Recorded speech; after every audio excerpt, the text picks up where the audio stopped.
ओम श्री शक्ति नमः। ओम श्री शक्ति नमः। ओम श्री शक्ति नमः। 8वां आठवां भृगु द्वारा विष्णु को मानव योनि में जन्म लेने का शाप देना, इंद्र द्वारा अपनी पुत्री जयंती को शुक्राचार्य के लिए अर्पित करना, देवगुरु बृहस्पति द्वारा शुक्राचार्य का रूप धारण कर दैत्यों का पुरोहित बनाना। व्यास जी बोले, हे राजन, उस भयानक वध को देखकर भगवान भृगु अत्यंत कुपित हुए और दुख से व्याकुल होकर कांपते हुए वे मधुसूदन विष्णु से कहने लगे। भृगु बोले, हे माँ बुद्धिमान विष्णु, जो नहीं करना चाहिए वह पाप आपने जानबूझकर कर डाला। विप्र स्त्री के इस वध की तो मन से कल्पना करना भी अनुचित है। आप तो सत्वगुण से संपन्न कहे गए हैं। ब्रह्मा रजोगुणी और श्री तमोगुणी बैठाए गए हैं।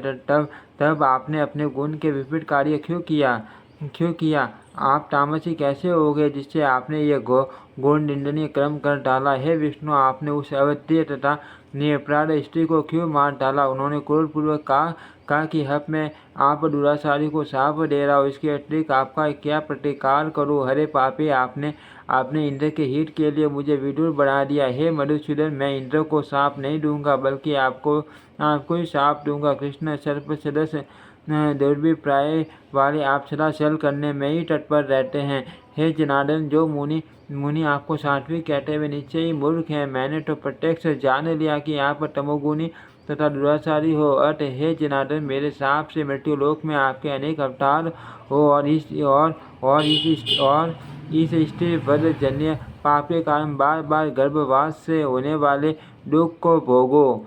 व्यास जी बोले, उस शाप के कारण भगवान विष्णु धर्म का हासिल होने पर संसार के कल्याण के लिए बार बार मानव रूप में प्रकट होते हैं। राजा बोले, हे व्यास जी, जब अमित तेजस्वी शक्र के द्वारा भृगु पत्नी का वध हो गया, उसके बाद महात्मा भृगु का गृहस्थी जीवन कैसे व्यतीत हुआ? व्यास जी बोले, इस प्रकार रोष पूर्वक भगवान विष्णु को शाप देकर कार्य कुशल महर्षि भृगु तत्काल उस कटे सिर को लेकर शीघ्रतापूर्वक अपनी पत्नी के धड़ में जोड़ करके बोले, हे देवी, विष्णु के द्वारा आप मारी जा चुकी हो, किंतु अब मैं आपको फिर से जीवित कर रहा हूँ। यदि मैं संपूर्ण धर्म जानता हूँ तथा उसका सम्यक आचरण करता हूँ और सदा सत्य भाषण करता हूँ, तो उसी सत्य के प्रभाव से आप जीवित हो जाओ। सभी देवता मेरे महान तेज बल को देख ले। यदि मुझ में सत्य पवित्रता, वेदा अध्ययन तथा तपस्या का बल होगा, तो मैं उन्हीं के प्रभाव से शीतल जल से आपका प्रोक्षण करके आपको जीवित कर दूंगा। व्यास जी बोले, तब जल से प्रोक्षित करते ही मधुर मुस्कान वाले वे भृगु पत्नी शीघ्र ही जीवित हो गई और बड़ी प्रसन्नतापूर्वक उठकर खड़ी हो गई। तब सोकर उठी हुई के समान उसे देखकर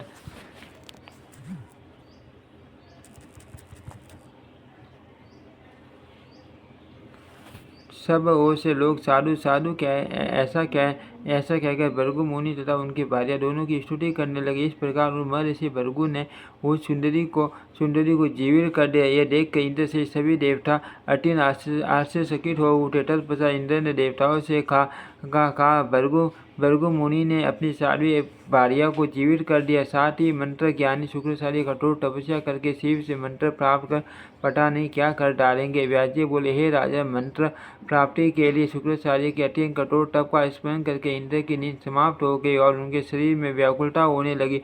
तब मन में भली भांति विचार करके इंद्र ने सुंदर स्वरूप वाली अपनी पुत्री जयंती से मुस्कुराते हुए कहा, हे कुपी, मैंने आपको तपस्वी शुक्राचार्य को सौंप दिया।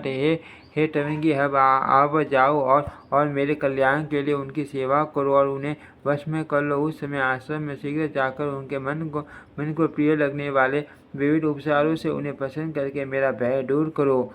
विशाल नयनों वाली वह सुंदर कन्या पिता की बात सुनकर शुक्राचार्य के आश्रम में गई और वहां पर उसने मुनि को नीचे की ओर सिर करके धुएं का सेवन करते हुए देखा। तब उनके तपोरत शरीर को देखकर और पिता की बात याद करके वह केले का एक पत्ता लेकर मुनि को पंखा चलने लगी। तब से वह उनके पीने के लिए अत्यंत स्वस्थ, शीतल, सुगंधित तथा रुचिकर जल ले आकर उनके समक्ष सदापूर्वक उपस्थित किया करती। सूर्य के मध्य आकाश में होते ही वह सुंदरी उनके ऊपर वस्त्र से छत्री बनाकर छाया कर देती थी। वह साध्वी सदा पातिव्रत्य धर्म का पालन करती थी। वह शास्त्रविद दिव्य पके तथा मीठे फल लाकर खाने के लिए उन मुनि के समक्ष रख देती थी। वह कन्या उनके नित्य कर्म के संपादनार्थ पुष्प और टोटे के वन के समान पारदेश मात्र माप वाले हरे हरे कुश उनके आगे प्रस्तुत कर देती थी। उनके शयन के लिए वह कोमल कोमल पट्टों का बिछौना तैयार करते थे और फिर उन मुनि के प्रति आदर भाव रखकर धीरे धीरे पंखा जलने लगती थी। मुनि के साथ से भयभीत होकर वह जयंती उनके मन में विकार उत्पन्न करने वाला कोई हाव भाव प्रदर्शित नहीं करती थी। सुकुमार अंगों वाली तथा मृदु भाषण करने वाली वह कन्या उन महात्मा के मन में अनुकूल तथा प्रीति उत्पन्न करने वाले शब्दों से उनकी स्तुति करती थी। तत्पश्चात उनके जाग जाने पर आचमन के लिए जल लाकर रख देती थी। इस प्रकार सदा उनके मन के अनुकूल कार्य करते हुए उनके साथ व्यवहार करते थे। चिंता से व्याकुल इंद्र भी उन जितेंद्रिय मुनि की प्रवृत्ति जानने की इच्छा से अपने सेवक भेजते रहते थे। इस प्रकार वह साध्वी कन्या क्रोध पर विजय प्राप्त करके निर्विकार होकर तथा ब्रह्मचार्य परायण रहती हुई बहुत वर्षों तक मुनि की सेवा में संलग्न रही। तुरंत 1000 वर्ष पूर्ण होने पर महेश्वर श्री प्रसन्न हो गए और प्रसन्नतापूर्वक शुक्राचार्य से वर मांगने के लिए कहने लगे। ईश्वर बोले, हे ब्राह्मण, हे भृगु नंदन, जगत में जो कुछ भी विद्यमान है आप जो सब देख रहे हैं तथा जो किसी की भी वाणी का विषय नहीं है, उन सबके स्वामित्व से आप युक्त हो जाएंगे, इसमें कोई संदेह नहीं है। आप सभी प्राणियों से अवध्य होंगे। आप प्रजाओं के स्वामी तथा श्रेष्ठ ब्राह्मणों के रूप में प्रतिष्ठित होंगे। व्यास जी बोले, इस प्रकार वर प्रदान करके शिव जी वहीं अंतर्ध्यान हो गए। तत्पश्चात जयंती को देखकर शुक्राचार्य ने उससे कहा, हे सुशैनी, आप कौन हो और किसकी पुत्री हो? मुझे अपनी अभिलाषा बताओ। हे सुंदरी, आप यहाँ किस लिए आई हो? अपना कार्य बताओ। हे सुनयने, आप क्या चाहती हो? यदि वह कार्य दुष्कर भी हो भी मैं उसे अभी कर दूंगा। हे सुव्रते, आज मैं आपकी सेवा से प्रसन्न हूँ, अतः वर मांग लो। तरंड प्रसन्न मुखमंडल वाले जयंती ने मुनि से कहा, हे भगवान, आप तो अपनी तपस्या से मेरा अभिलषित जान लेने में समर्थ है। शुक्राचार्य बोले, वह तो मैंने जान लिया, फिर भी जो आपका मनोभिलषित है उसे आप मुझे बताओ। मैं हर तरह से आपका कल्याण करूंगा, क्योंकि मैं आपकी सेवा से प्रसन्न हूँ। जयंती बोली, हे ब्राह्मण, मैं इंद्र की पुत्री हूँ और पिता ने मुझे आपको सौंप दिया है। हे मुने, मेरा नाम जयंती है और मैं जयंती की छोटी बहन हो। हे विप्रो, हे विभो, मैं आप पर आसक्त हूँ, अतः मेरी अभिलाषा पूर्ण कीजिए। हे महाभाग, मैं पार्थिव व्रत धर्म के अनुसार प्रेम पूर्वक आपके साथ विहार करूंगी। शुक्राचार्य बोले, हे सुश्रेणी, हे भामिनी, तथा आप सभी प्राणियों से अदृश्य रहते हुए 10 वर्षों तक इच्छा अनुसार मेरे साथ यहाँ विहार करो। व्यास जी बोले, ऐसा कहकर शुक्राचार्य ने घर जाकर जयंती के साथ विवाह किया। तत्पश्चात माया से आसादित होकर सभी प्राणियों से अदृश्य रहते हुए वे ऐश्वर्य संपन्न मुनि शुक्राचार्य देवी जयंती के साथ 10 वर्षों तक वहाँ रहे।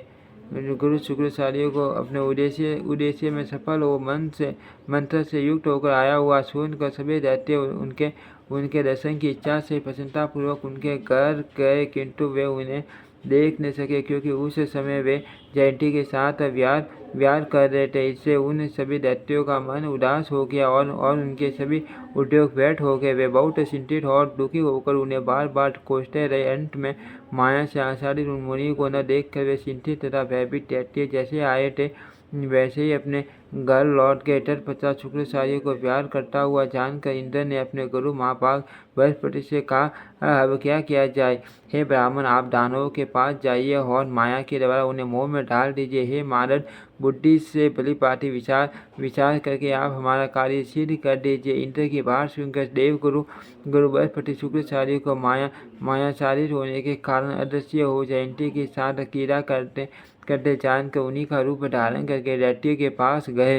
वहां पहुंचकर उन्होंने बड़े आदर के साथ दानवों को बुलवाया। तब सभी दानव आ गए और उन्होंने शुक्राचार्य को अपने सम्मुख देखा। माया से विमोहित सभी दैत्य उन्हें सदा वेशधारी देवगुरु बृहस्पति को कोई शुक्राचार्य समझकर उन्हें प्रणाम करके उन्हें समक्ष खड़े हो गए। वे शुक्राचार्य का कृत्रिम रूप प्रकट करने वाली देवगुरु बृहस्पति की माया को नहीं जान सके। तत्पश्चात परम माया से शुक्राचार्य का रूप धारण करने वाले गुरु बृहस्पति ने उनसे कहा, मेरे यजमानों का स्वागत है। मैं आप लोगों के हित के लिए अब आ गया हूँ। मैंने आप सबके कल्याण के लिए तपस्या के द्वारा भगवान शिव को प्रसन्न कर लिया और अब मैं उनसे प्राप्त विद्या को निष्कपट भाव से आप लोगों को बता दूंगा। यह सुनकर वे श्रेष्ठ दानव प्रसन्नचित्त हो गए।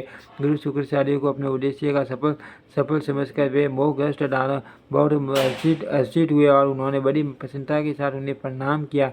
वे भय मुक्त तथा संतापरहित हो गए। अब देवताओं का भय छोड़कर वे सभी दैत्य स्वस्थ होकर रहने लगे। इति श्रीमद्देवी भागवते महापुराणे अष्टादशशास्त्रं संहितायां चतुर्थस्कन्धे जयन्तया शुक्लसहवास वर्णनं नाम 12 ओम श्री शक्ति नमः। ओम श्री शक्ति नमः। ओम श्री शक्ति नमः।